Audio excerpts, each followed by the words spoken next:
आदाब। आज मैं आप लोगों के सामने तर्जमे का सकाफती पस मंज़र इसका दूसरा हिस्सा पेश करना चाहता हूँ।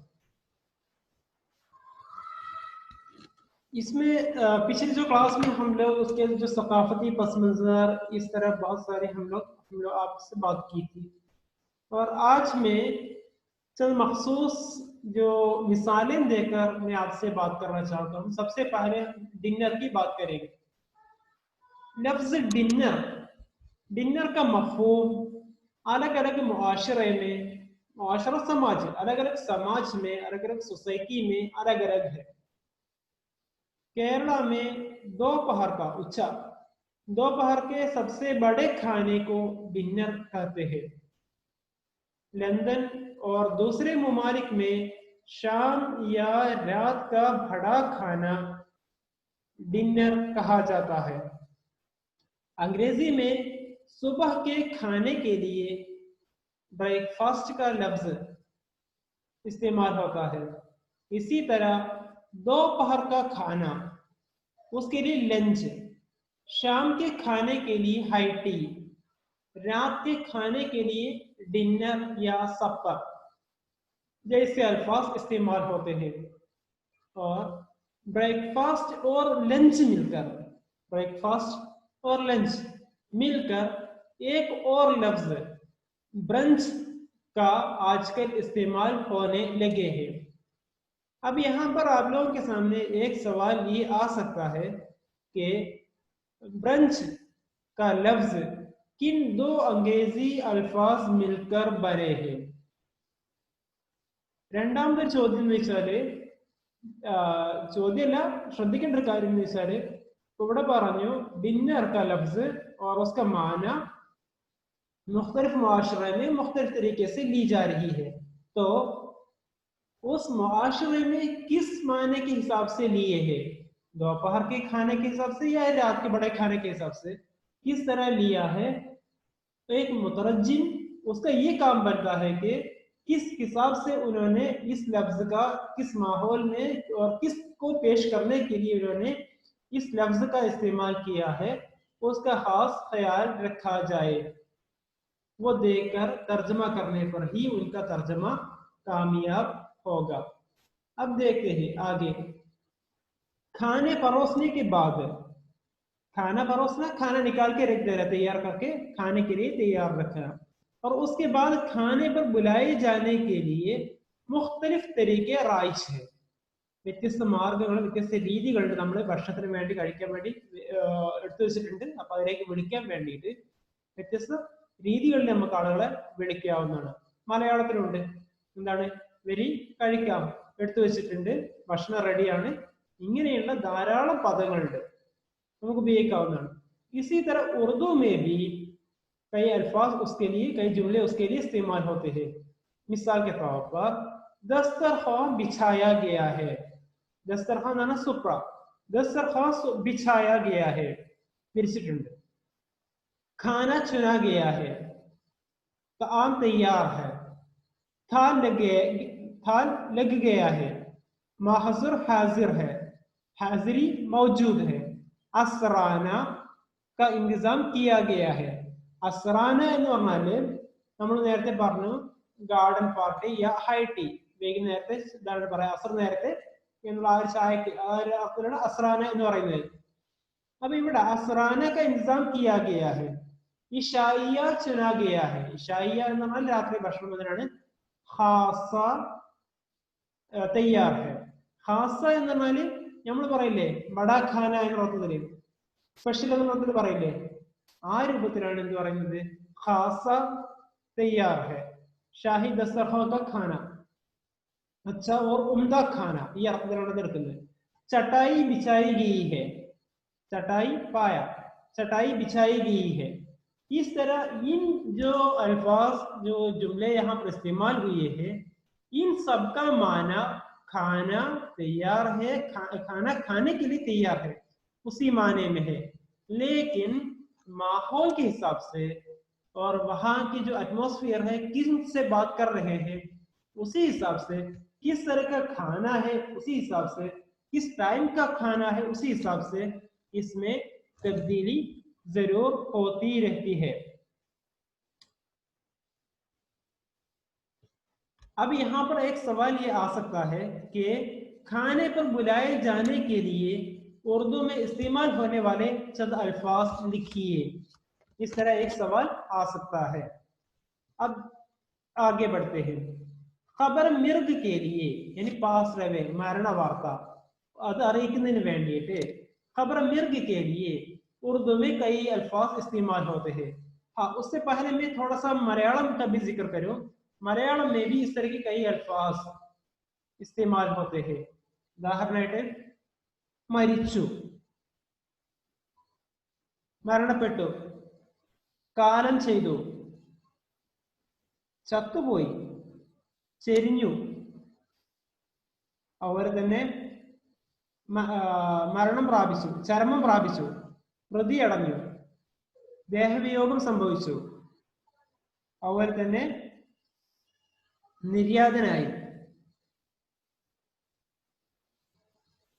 അതുപോലെ തന്നെ എന്ന് വെച്ചാല് വഫാത്തായി, വിട വാങ്ങി, മൗത്തായി, പരലോകം പ്രാപിച്ചു, പടച്ചവനിലേക്ക് പോയി, ഇങ്ങനെയൊക്കെയുള്ള പടച്ചവന് വിളികൾക്ക് ഉത്തരം നൽകി, ഇങ്ങനെയൊക്കെയുള്ള ധാരാളം പദങ്ങൾ നമ്മൾ മലയാളത്തിൽ തന്നെ എപ്പോഴും ഉപയോഗിക്കാറുണ്ട്. ഇത് സാഹചര്യത്തിനനുസരിച്ചാണ്. ഇപ്പൊ ഒരു ആനയാണെന്നുണ്ടെങ്കിൽ ആന മരിച്ചു എന്നാരും പറയാറില്ല, ആന ചത്തു എന്നും പറയാറില്ല. പകരം ആന ചെരിഞ്ഞു എന്നേ ഉപയോഗിക്കാറുള്ളൂ. അപ്പൊ എന്ന് വെച്ചാൽ അത് അതിനോട് കാണിക്കുന്നതാണ്. ഇപ്പൊ ഒരു നായയാണെന്നുണ്ടെങ്കിൽ, പട്ടിയാണെന്നുണ്ടെങ്കിൽ, മറ്റ് ചെറിയ ജന്തുക്കളാണെന്നുണ്ടെങ്കിൽ നമ്മൾ എന്താ പറയും? നമ്മൾ അത്ര കൂടുതൽ വില കൽപ്പിക്കാത്തതാണെന്നുണ്ടെങ്കിൽ നമ്മൾ പറയും ചത്തു എന്ന് പറയും, നായ ചത്തു എന്ന് പറയും. നായ ചെരിഞ്ഞു എന്ന് പറയാറില്ല, നായ മരിച്ചു എന്ന് പറയാറില്ല. അപ്പോ ഇതിൽ ഓരോന്നിനും ഓരോ സാഹചര്യത്തിനനുസരിച്ച്, ഓരോ കൾച്ചറിനനുസരിച്ച് നമ്മൾ ഉപയോഗിക്കുന്ന ഓരോ പദങ്ങളാണത്. അതേ സമയത്ത് ആന ചെരിഞ്ഞു എന്നാണ് പറയുന്നത്, പക്ഷെ മനുഷ്യൻ ചെരിഞ്ഞു എന്ന് പറയുന്നില്ല. ഇനി ഒരു പണ്ഡിതനാണെന്നുണ്ടെങ്കിൽ അയാൾ മരിച്ചു എന്ന് പറയാറില്ല, അയാള് വഫാത്തായി, മൗത്തായി, പിന്നെ ആ രൂപത്തിലൊക്കെയാണ് പറയാം. പിന്നെ അതുപോലെ ഒരു പട്ടാളക്കാരനാണെന്നുണ്ടെങ്കിൽ അയാള് ശത്രുവിന്റെ വെടിയേറ്റിട്ട് അയാൾ കൊല്ലപ്പെട്ടു എന്ന് പറയാറില്ല, പകരം ഷഹീദായി എന്നാണ് പറയാറുള്ളത്, വീരമൃത്യു വരിച്ചു എന്നാണ് പറയാറുള്ളത്. അപ്പൊ ഇതുപോലെ ഓരോ കോണ്ടെക്സ്റ്റിലും നമ്മൾ എന്ത് ചെയ്യാറുണ്ട്? ഓരോന്നിനും ഓരോ പദങ്ങളാണ് നമ്മൾ മലയാളത്തിലും ഉപയോഗിക്കാറുള്ളത്. इसी तरह अंग्रेजी में भी कुछ अल्फाज इस्तेमाल होते हैं. पास रवे എന്നുള്ളതില് ഡയഡ്, അതുപോലെ തന്നെ become a part of history, ഇങ്ങനെയൊക്കെയുള്ള പദങ്ങൾ ഉപയോഗിക്കാറുണ്ട്. इसी तरह उर्दू में भी कई अल्फाज इस्तेमाल होते हैं. चल बसना, दाई अजल को लब्बैक कहना, दाई अजल को लब्बैक कहना, यानी പരലോകത്തേക്ക് അല്ലെങ്കിൽ പടച്ചവന്റെ വെടികൾക്ക് എന്ത് ചെയ്തു? ലബ്ബൈക് കഹന, ഉത്തരം നൽകിയെന്ന അർത്ഥത്തിലാണ്. ഖാലിഖ് ഹഖീഖി സെ ജാ മിൽന, ഖാലിഖ് ഹഖീഖി യഥാർത്ഥ ഖാലിഖിലേക്ക് അടുത്തു എന്ന് വെച്ചാൽ മരിച്ചു എന്നർത്ഥം, ദൈവത്തിലേക്ക് പോയി എന്നർത്ഥം. അതുപോലെ തന്നെ ജാൻ ആഫരീൻ കെ ഹവാലെ കർന, ആഫരീൻ പൈദാ കർനെ വാല, ജാൻ ആഫരീൻ കെ ഹവാലെ കർന, പൈദാ പടച്ചവനിലേക്ക്, സൃഷ്ടാവിലേക്ക് പോയി എന്നുള്ളത് തന്നെയാണ്. വിസാൽ ഹോന, വിസാൽ എന്നാണ് ചേർന്നു, എങ്ങോട്ട് ചേർന്നു? പടച്ചവനിലേക്ക് ചേർന്നു. സുധാരണ, और തന്നെ इस दार फानी से कोच करना, दार फानी फना होने वाले घर से, इस फना होने वाली दुनिया से, നശിച്ചു പോകുന്ന ഈ ലോകത്തോട് വിടവാങ്ങി എന്നുള്ളത്. അടുത്താണ് ഗുസർ ജാന, കഴിഞ്ഞു പോയി, ചെരിഞ്ഞു പോയി എന്നൊക്കെ നമ്മൾ പറഞ്ഞില്ല, ആ രൂപത്തിലാണ് ഗുസർ ജാന, മരിച്ചു പോയി എന്നുള്ളതാണ്. खुदा का प्यारा होना, रहलत फरमाना, मौत पाना, इंतकाल करना, आलमे बका को पहुंचना, अल्लाह मियाँ का के हवाले चले जाना, अल्लाह मियाँ के हवाले चले जाना, आखिरत को सुधारना, फौत होना, ഇങ്ങനെയൊക്കെയുള്ള ധാരാളം പദങ്ങളാണ് നമ്മൾ ഉറുദുവില് खबर मिर्ग के लिए इस्तेमाल होते हैं. अब यहाँ पर एक सवाल ये आ सकता है कि खबर मिर्ग के लिए उर्दू में इस्तेमाल होने वाले चंद अल्फाज लिखिए। अब यहाँ पर ये याद रखना चाहिए कि हर जगह हर लफ्ज का इस्तेमाल नहीं होता, लेकिन वहां के जो माहौल के हिसाब से, वक्त के हिसाब से और वो शख्सियत के हिसाब से अल्फाज का इस्तेमाल किया जाता है।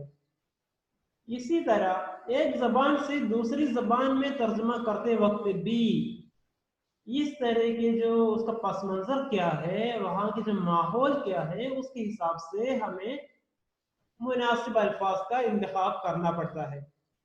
यहाँ पर ये याद रखना चाहिए कि अंग्रेजी जबान तहजीब व मिजाज के एतबार से, अंग्रेजी जबान की जो तहजीब और मिजाज है उसके एतबार वो उर्दू से बिल्कुल मुख्तलिफ है। इसीलिए मुतरज्जिम को चाहिए कि वो जुमलों की साख्त, स्ट्रक्चर और जबान के तकाज़ात का ख्याल रखे। ഭാഷയുടെ സ്ട്രക്ചർ, അതുപോലെ തന്നെ ആവശ്യം, നീഡ്സ് ആൻഡ് ഡിമാൻഡ്സ്, ഈ കാര്യങ്ങളിലൊക്കെ എന്ത് ചെയ്യണം, ശ്രദ്ധിക്കേണ്ടത് ഭാഷയുടെ ഓരോ പ്രത്യേകതകളിലും ശ്രദ്ധിക്കേണ്ടതുണ്ട്. താകി ഉസ്കാ തർജമ അസൽ മതൻ കെ മുതാബിക് ഹോ. ഇങ്ങനെ ആയി മാത്രമേ എന്താവുള്ളൂ, ശരിക്കും അയാളുടെ ട്രാൻസ്ലേഷൻ ആ ടെക്സ്റ്റിന് യോജിച്ചതാകുള്ളൂ, ആ മതന് എന്ന് വെച്ചാൽ അതിന് എന്താണോ അതിന് ശരിക്കും ട്രാൻസ്ലേഷൻ ആകുള്ളൂ. സഖാഫത്തി പഹലുओं पर खास തവജ്ജോ ദേക്കർ കിയാ ജായേ. അതുപോലെ തന്നെ കൾച്ചറൽ എലമെന്റുകളെയൊക്കെ പ്രത്യേകം ശ്രദ്ധിച്ചിട്ട് വേണം തർജ്ജമ ചെയ്യാൻ. ഇനി മുമ്പോട്ട് നോക്കാം. ഉറുദു के मशहूर नॉवल निगार ഖുർറത്തുൽ ഐൻ ഹൈദർ का नॉवल. ഖുർറത്തുൽ ഐൻ ഹൈദർ ആരെ കുറിച്ച് നമുക്ക് അറിയാം. ഖുർറത്തുൽ ഐൻ ഹൈദർ उर्दू के ज्ञानपीठ अवार्ड याफ्ता शायरों में, ज्ञानपीठ अवार्ड याफ्ता अदीबों में से एक है. एक मशहूर नॉवल निगार है, अफसाना निगार है, और आग का दरिया उनकी मशहूर नॉवल है.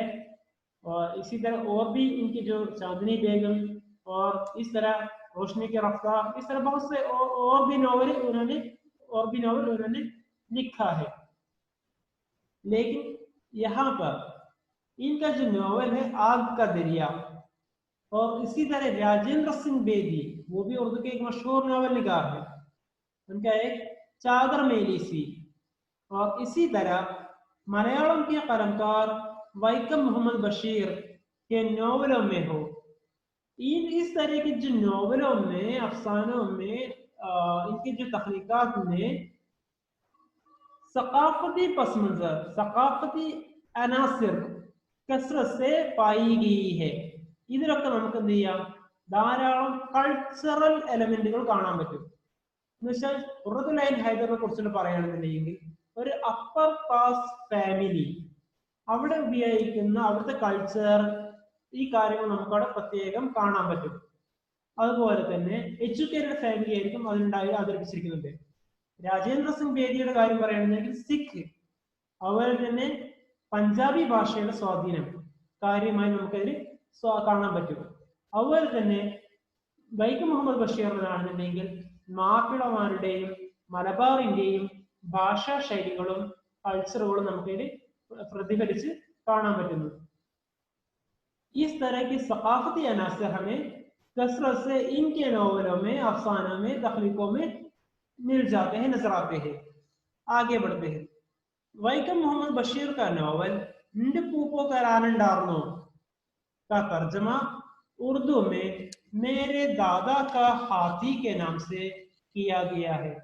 ഉറുദുവിൽ ഇദ്ദേഹത്തിന്റെ ഈ ഇന്ത്യ പൂപ്പോ കരാനുണ്ടാർന്നു എന്നുള്ള ആ ഒരു നോവലിന്റെ തർജ്ജമ നേരെ ദാദാ കാ ഹാത്തി എന്നുള്ള അർത്ഥത്തിൽ, എന്നുള്ള ടൈറ്റിൽ വന്നിട്ടുണ്ട്. ഇനി നമുക്ക് നോക്കാനുള്ളത് വെച്ചാല് ശരിക്കും ഇതിന്റെ ട്രാൻസ്ലേഷൻ ആയിട്ടുണ്ടോ ഇല്ലേ എന്നുള്ളതാണ്. നിന്റെ പൂപ്പകരാനുണ്ടായിരുന്നു എന്ന് ഇയാൾ പറയുന്നത് എങ്ങനെയാണ്?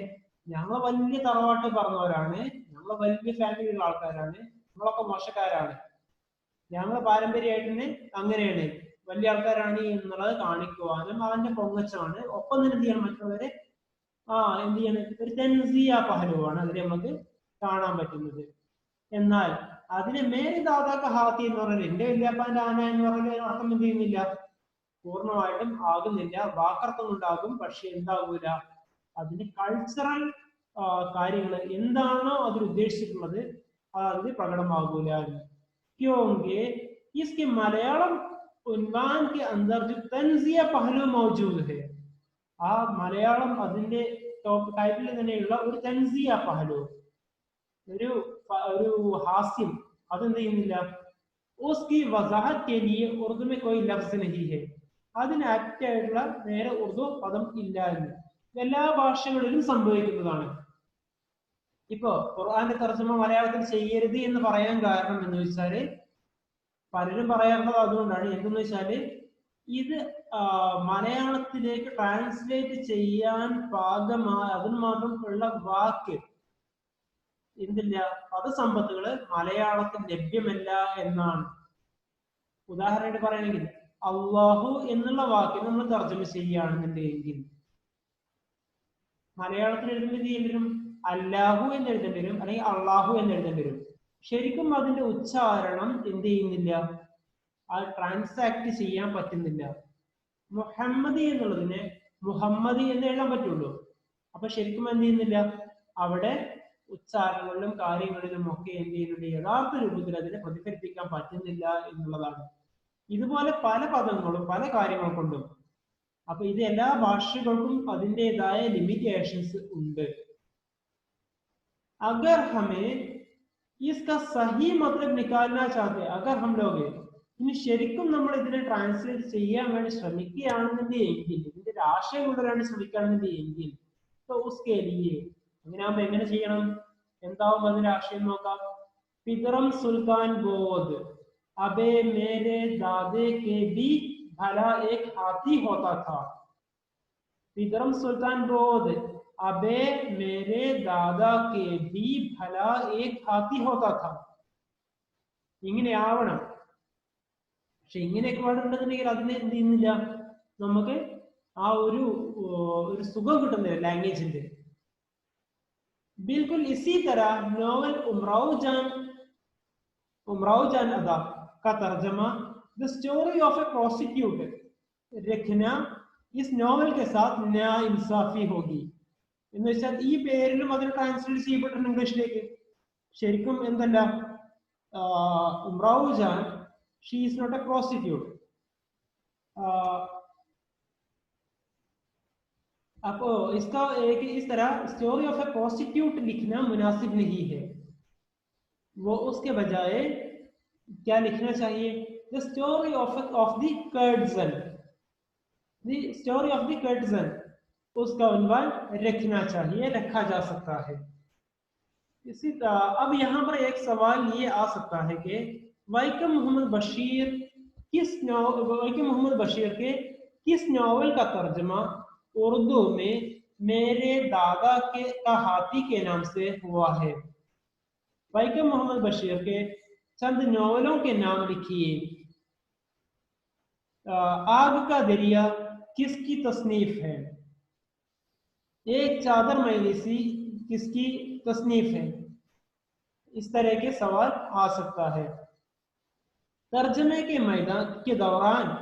के दौरान आने वाले किसी लफ्ज अपने अंदर मानी की बड़ी तलस्मी दुनिया रखता है और उसके मतलब या मफहूम अदा करने के लिए कोई मुनासिब लफ्ज न मिल पाए तो उस जबान की साख्त से मेल खाने वाले किसी दूसरे लफ्ज को दूसरी जबान से मुस्तार लेकर अपने तौर पर कोई नया लफ्ज वज़ा करके मुतरज्जिम तर्जमे का हक अदा कर सकता है. एक लंबा चौड़ा सेंटेंस हो गया, फिर भी देखते हैं. तर्जमे के दौरान आने वाले किसी लफ्ज, हम लोग तर्जमा कर रहे हैं, इस बीच में कई अल्फाज ऐसे आते हैं जिसके अंदर अपने मायने की बड़ी तलस्मी दुनिया रखते हैं, जिसके अंदर बड़ी एक जादुई दुनिया रखते हैं. ചില വാക്കുകൾ ഉണ്ടാവും, അതിന്റെ അർത്ഥതലങ്ങൾ എന്ന് വെച്ചാൽ കുറെ ആഴത്തിലുള്ളതായിരിക്കും. തലിസ്മി ദുനിയ മാസ്മരികത ഉണ്ടാക്കുന്നത് വെച്ചാൽ പലതും അതിന്റെ ഹിസ്റ്റോറിക്കലായിട്ട് അതിന് പല കാര്യങ്ങളും ഉണ്ടായിരിക്കും. ഉദാഹരണമായിട്ട് നമ്മുടെ തൽമീഹാത്തുകൾ എടുക്കാം. उसके मतलब या मफहूम അദാ കർനെ കെ ലിയെ. അപ്പൊ ഇങ്ങനെയുള്ള സാഹചര്യങ്ങളിൽ നമുക്ക് അതിന്റെ യഥാർത്ഥ ആശയം അർത്ഥം നൽകുന്നതിന് कोई मुनासिब लफ्ज़ नहीं मिल पाए, നമുക്ക് എന്ത് ചെയ്യില്ല, പലപ്പോഴും അതിന് ആപ്റ്റ് ആയിട്ടുള്ള വാക്കുകൾ കിട്ടൂല. അങ്ങനത്തെ സിറ്റുവേഷനില് മുത്തറജിം തർജമേക ഹഖ് അദാ, ആ സമയത്ത് എന്ത് ചെയ്യണം, ഉസ് സബാൻ കി സാഖ്ത് സേ മേൽ ഖാനെ വാലെ, ആ ഭാഷയുടെ സ്ട്രക്ചറുമായിട്ട് യോജിച്ചു കൊണ്ട് പോകുന്ന തരത്തിലുള്ള കിസി ദൂസരെ ലഫ്സ് കോ ദൂസരി സബാൻ സേ, മറ്റ് ഭാഷകളിൽ നിന്നും മറ്റ് പദങ്ങൾ എടുത്തിട്ട് എന്ത് ചെയ്യണം, മുസ്തആറിലേക്ക് ലോൺ എടുത്തിട്ട് കടം എടുത്തിട്ട് എന്ത് ചെയ്യണം, അപ്പനെ തൗർ പർ കോയി നയാ ലഫ്സ് വസ കർക്കെ, നമ്മുടെ രൂപത്തിൽ എന്ത് ചെയ്യണം, അതിനെ ചെറിയ സ്ട്രക്ചർ എന്ത് ചെയ്യണം, നമ്മൾ ഒരു പുതിയ വാക്കാക്കിയിട്ട് മാറ്റി നമ്മൾ എന്ത് ചെയ്യണം, മുത്തറജിം തർജമേ കാ ഹഖ് അദാ കർ സക്താ ഹൈ, മുത്തറജിം തർജമയുടെ ആ ഒരു കർത്തവ്യം പൂർത്തിയാക്കണം. इस तरह करने पर भी ജബാൻ കി ഇൻഫിറാദിയത്, അങ്ങനെ നമ്മൾ നമ്മുടെ സ്വന്തമായിട്ട് നമ്മൾ ഇഷ്ടത്തിന് ചെയ്യുക എന്നുള്ളതല്ല, ഇങ്ങനെ ചെയ്യുമ്പോഴേ നമ്മൾ ചില കാര്യങ്ങൾ ശ്രദ്ധിക്കാറുണ്ട്. എന്തൊക്കെയാണ്? ജബാൻ കി ഇൻഫിറാദിയത്, ഓരോ ഭാഷയുടെയും അതിൻ്റെതായിട്ടുള്ള ചില പ്രത്യേകതകൾ ഉണ്ടാവും. അത് മിസാജ് സ്വഭാവം, സൗത്തി ആഹങ്ക് ഭാഷാപരമായിട്ടുള്ള അതിന്റെ ആ ഒരു അതിന്റെ ആഹങ്കുകള്, ഇൻ ഉസൂലൊക്കെ ഖാസ് ഖയാൽ രഖ്നാ ചാഹിയെ, ഈ കാര്യങ്ങളൊക്കെ ശ്രദ്ധിക്കണം പ്രത്യേകമായിട്ടും. ഇനി ഈ ഉദാഹരണമായിട്ട് കുറച്ച് വാക്കുകൾ പറയുന്നത്, മലയാളത്തിൽ നമ്മൾ ഉപയോഗിക്കുന്ന പദങ്ങളാണ് സ്വിച്ച് എന്നുള്ളത്. സ്വിച്ച് എന്നുള്ളത് മലയാള പദമാണോ? അല്ല, എന്താണ്, ഇംഗ്ലീഷ് പദമാണ്. അതുപോലെ നമ്പർ, ഇതുപോലെ രജിസ്റ്റർ, ഇതുപോലെ പല പദങ്ങളുണ്ട്. തഹസിൽദാർ, വില്ലേജ് ഓഫീസർ, ഇങ്ങനെയുള്ള മുൻസിഫ്, ജഡ്ജ്, ധാരാളം പദങ്ങളുണ്ട്. എല്ലാ മേഖലകളിലും നോക്കുകയാണെന്നുണ്ടെങ്കിൽ നൂറുകണക്കിന് വാക്കുകൾ നമുക്ക് ഇത്തരത്തിലുള്ളത് കിട്ടും. അപ്പൊ നമ്മൾ എന്ത് ചെയ്യണം, എല്ലാം അതേപടി ഉപയോഗിക്കുന്നതിന് പകരം ചെറിയ മാറ്റത്തിരുത്തലുകൾക്കൊപ്പം നമുക്ക് എന്ത് ചെയ്യാം, അതിനെ നമ്മളുടെ ഭാഷയിലേക്ക് ഉൾക്കൊള്ളിക്കാവുന്നതാണ്. അതിന് പകരമായി പദം കിട്ടുന്നില്ല എങ്കിൽ, അല്ലെങ്കിൽ നമുക്ക് എന്താണ് യോജിച്ച പദങ്ങൾ ഇല്ലായിരുന്നെങ്കിൽ. പക്ഷെ നമ്മുടെ ഭാഷയുടെ കാര്യം എന്ത് ചെയ്യണം, ശ്രദ്ധിക്കണം. നമ്മുടെ ഭാഷകളിലേക്ക് ഏതൊരു ഇംഗ്ലീഷിൽ അതുപോലെ അടിച്ചെഴുതുക എന്നുള്ളതല്ല, ചെറിയ മാറ്റം എന്ത് ചെയ്യുന്നത് നമ്മുടെ ഭാഷയ്ക്ക് അനുയോജ്യമായ രൂപത്തിലാക്കിയിട്ട് വേണം അതിനെ ചെയ്യാൻ എന്നർത്ഥം. ഇനി അടുത്ത് നോക്കാം. एक और लफ्ज होम से गुफ्तगू आगे बढ़ाया जा सकता है. ഇനി ഹോം എന്നുള്ള വാക്കിനെ എടുക്കാം. होम और हाउस, ये दोनों अल्फाज आमतौर पर घर, क़यामगाह, मकान के लिए इस्तेमाल होते हैं. ये आपको उपയോഗിക്കുന്നത്. लेकिन गहरी नजर से देखा जाए तो इन दोनों लफ्जों में भी फर्क नजर आएगा. ഇതിൽ നമുക്ക് എന്ത് കാണും, വ്യത്യാസങ്ങൾ കാണാൻ പറ്റും. മിസാൽ के तौर पर वो घर गया, he went home, he went home, वो घर गया, वो അയാളുടെ സ്വന്തം വീട്ടിലേക്ക് പോയി എന്നുള്ള അർത്ഥത്തിലേക്കാണ് നമ്മൾ ചെയ്യുന്നത് he went home എന്നുള്ളത് ഉപയോഗിക്കുന്നത്. അത് നോക്കാം. നേരെ ഇപ്പുറത്ത് എന്താണ്, മുझे दो छोटे मकान चाहिए, എനിക്ക് എന്ത് ചെയ്യണം, ഐ വാണ്ട് 2 സ്മോൾ ഹൗസസ്. അവിടെ എന്ത് ചെയ്യില്ല, ഹോംസ് എന്ന് ഉപയോഗിച്ചില്ല. I want 2 small houses. ഇവിടെ ഹൗസസ് എന്ന് പറഞ്ഞാൽ രഹിനെ കേലിയെ മുझे മക്കാൻ चाहिए, എനിക്ക് താമസിക്കാൻ എന്ത് ചെയ്യണം, ഹൗസ് താമസിക്കാനുള്ള വീട് കിട്ടണം എന്നുള്ളതാണ്. അപ്പൊ അതിന് നമ്മൾ എന്ത് ചെയ്യുന്നുള്ളൂ, ഹൗസ് എന്ന് ഉപയോഗിച്ച്. ഇവിടെ സ്വന്തം വീടായപ്പോൾ എന്ത് ചെയ്തു, ഹോം എന്ന് ഉപയോഗിച്ചു. ഇവിടെ ഇങ്ങനെയുള്ള ഒരു ഡിഫറൻസ് നമുക്ക് കാണാൻ പറ്റും. ഇനി അടുത്ത ഉദാഹരണത്തിലേക്ക് പോവാം. वो अभी मेरे घर पर है, he is at home now. वो अभी घर पर है, मतलब he is at home now. അയാൾ ഇപ്പൊ എന്താണ്, വീട്ടിൽ തന്നെയാണ് ഉള്ളത്. he is at home now. അപ്പോ वो उनके घर गया, वो उनके घर गया. he went to his house. അയാള് അവന്റെ വീട്ടിലേക്ക് പോയി. मैं घर पर ही रहता हूँ, I stay at home, I stay at home. अब मकान नहीं मिलेगा, houses are not available. ഇതിനെയൊക്കെ ഒന്ന് അർത്ഥം നോക്കുമ്പോൾ തന്നെ ഒന്ന് ആലോചിച്ചാൽ അറിയാൻ പറ്റും. मैं छुट्टियों में घर पर ही रहता हूँ, मैं छुट्टियों में अपने घर पर ही रहता हूँ. I stay at home during my vacation. मैंने एक नया मकान खरीदा. I purchased a new house. I purchased a new house എന്നാണ് ഇവിടെ മക്കാൻ എന്നുള്ളതിന് ഉപയോഗിച്ചിരിക്കുന്നത്. ഇനി അടുത്ത അവർ നോക്കാം. ഗരീബോ കെ ഘർ, poor homes. ഈവാന ആം എന്നുള്ളത് ദി ഹൗസസ് ഓഫ് കോമൺസ് എന്നാണ്. അപ്പോ इधर ईवान आम का को उर्दू में क्या कहते हैं, हाउस ऑफ कॉमन्स को उर्दू में क्या कहते हैं, इस तरह भी सवाल आ सकता है. तलबा का काम, होमवर्क. घर का कामकाज, हाउस वर्क. घर എന്ന് വെച്ചാൽ ഇവിടെ ഇപ്പം എന്താണ് നമ്മൾ താമസിക്കുന്ന വീടിനാണ് ഉദ്ദേശിക്കുന്നത്. അപ്പോൾ घर का कामकाज, हाउस वर्क. मैं खुशहाल हूँ, I am at home.